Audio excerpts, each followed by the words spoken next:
नमस्कार, मैं विशाखा ठाकुर। स्वागत है आप सभी का 3.0 टीवी में।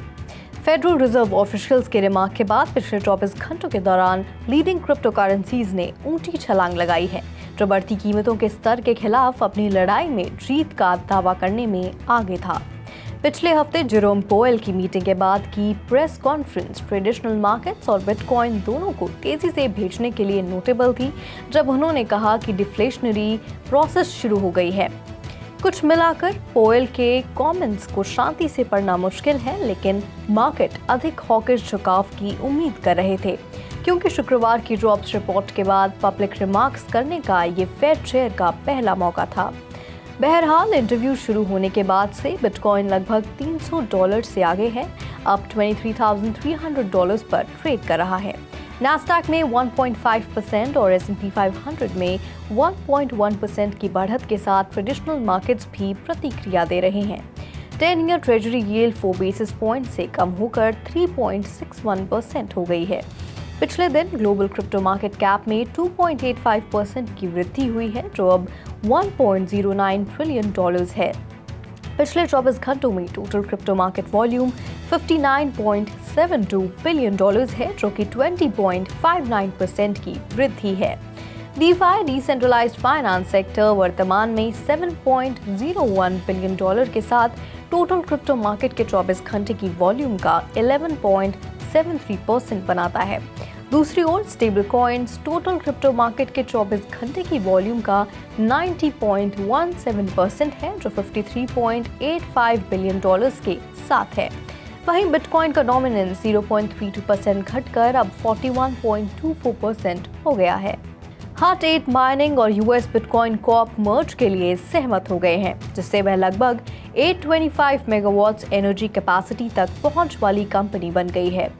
दोनों कंपनियां हट 8 कॉर्प की पूरी तरह से ओन्ड सब्सिडरीज होंगी, जिसे हाल ही में बनाया गया था। 7 फरवरी को जारी एक प्रेस रिलीज के अनुसार दोनों कंपनियों के शेयर होल्डर्स के पास मर्ज की गई कंपनी का लगभग आधा हिस्सा होगा, जबकि दोनों कंपनियों के बोर्डों ने यूनानिमसली से ट्रांजैक्शन को मंजूरी दे दी है। इक्विटी होल्डर्स और कोर्ट अप्रूवल की मंजूरी अभी भी पेंडिंग है।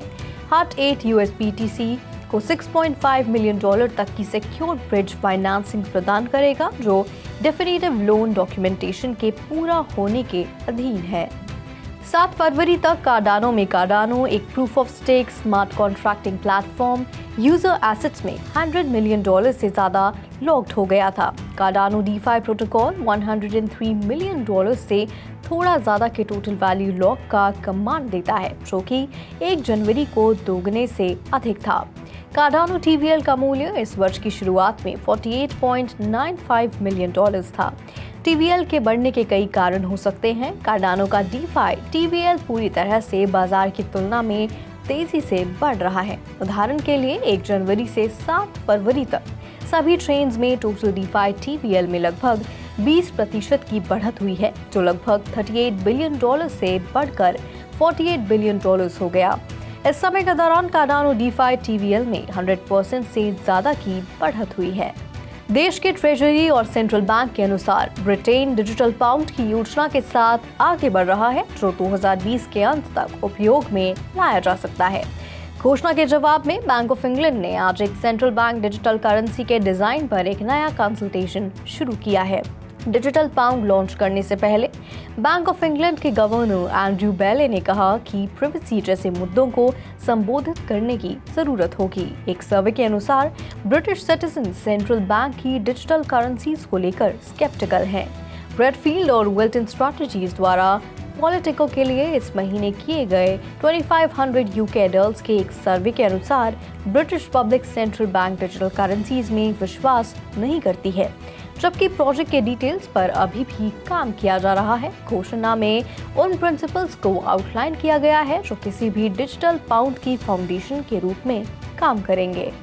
बैंक फॉर इंटरनेशनल सेटलमेंट्स दुनिया का सेंट्रल बैंक एसोसिएशन एक स्टेबल कॉइन मॉनिटरिंग सिस्टम के विकास का नेतृत्व कर रहा है, ताकि ये सुनिश्चित किया जा सके कि इशूअर्स एडिक्वेट रिजर्व्स बनाए रखें। 7 फरवरी को 2023 के लिए अपने वर्क प्लान को अनवील करने वाले BIS के अनुसार प्रोग्राम, जिसे प्रोजेक्ट पिक्स ट्रायल कहा जाता है, डेटा ड्रिवन पॉलिसी फ्रेमवर्क्स को विकसित करने में रेगुलेटर्स की मदद के लिए इन्वेस्टिगेट टेक टूल्स की भी जांच करेगा।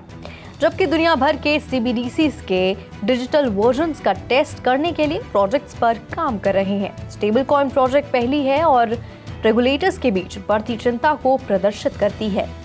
BIS के अनुसार प्रोग्राम इस साल लंदन में BIS के इनोवेशन हब में शुरू होगा। प्रोग्राम के अनुसार BIS, जो 63 सेंट्रल बैंक से बना है, जो दुनिया भर में इनोवेशन सेंटर्स हैं, जो 15 अलग CBDC एक्सपेरिमेंट्स पर काम कर रहे हैं।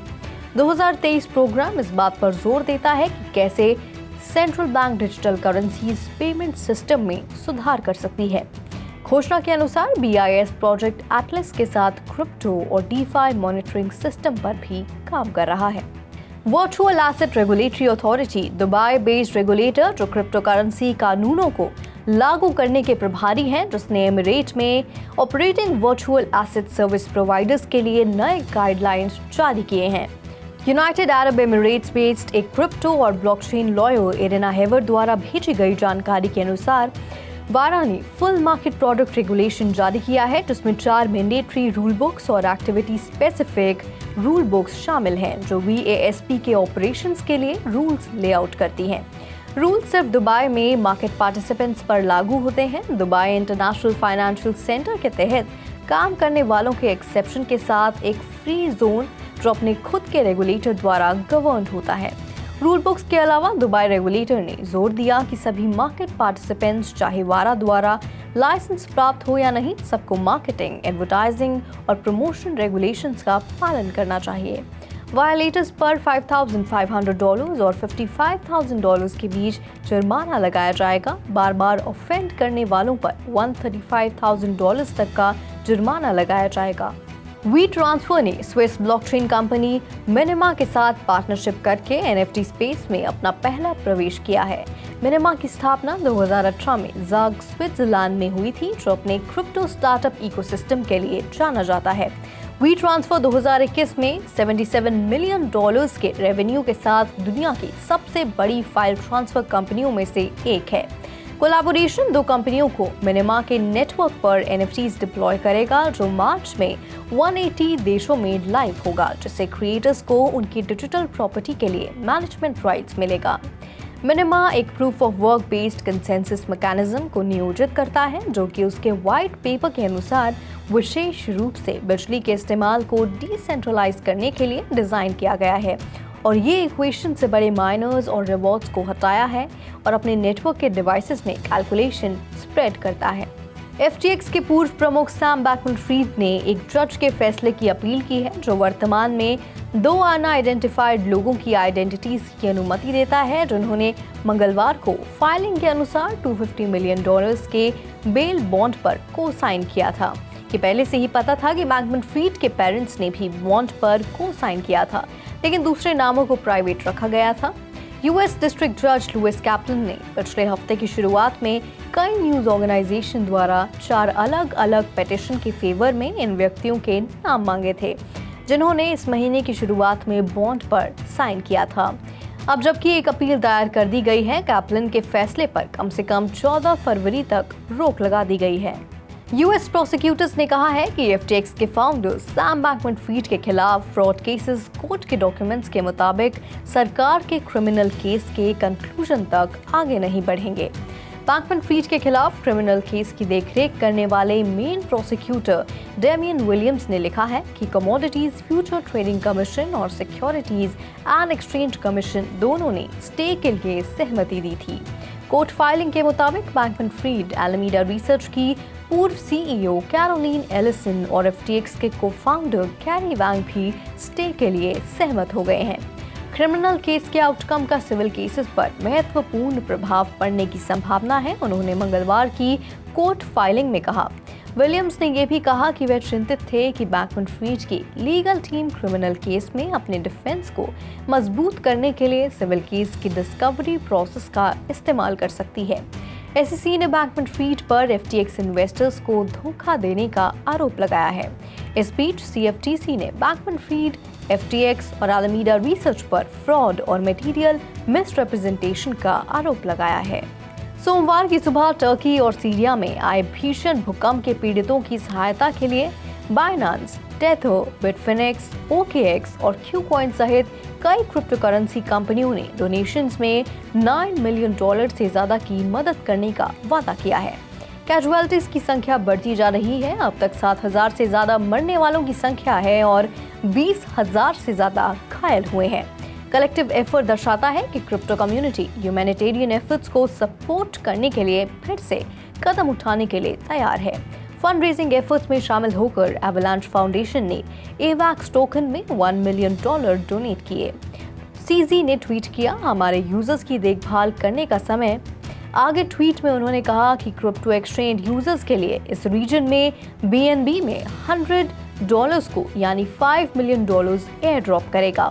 भूकंप की खबर आने के तुरंत बाद और जान गंवाने की चौंका देने वाली संख्या देखकर बिटफिनेक्स, कीट, सिनोनिम, टेथो और अन्य कंपनियों ने 5 मिलियन टर्किश लीरा लगभग $266,000 के कलेक्टिव प्लेज की घोषणा की, जो कि भूकंप से उभरने के प्रयास के लिए थी।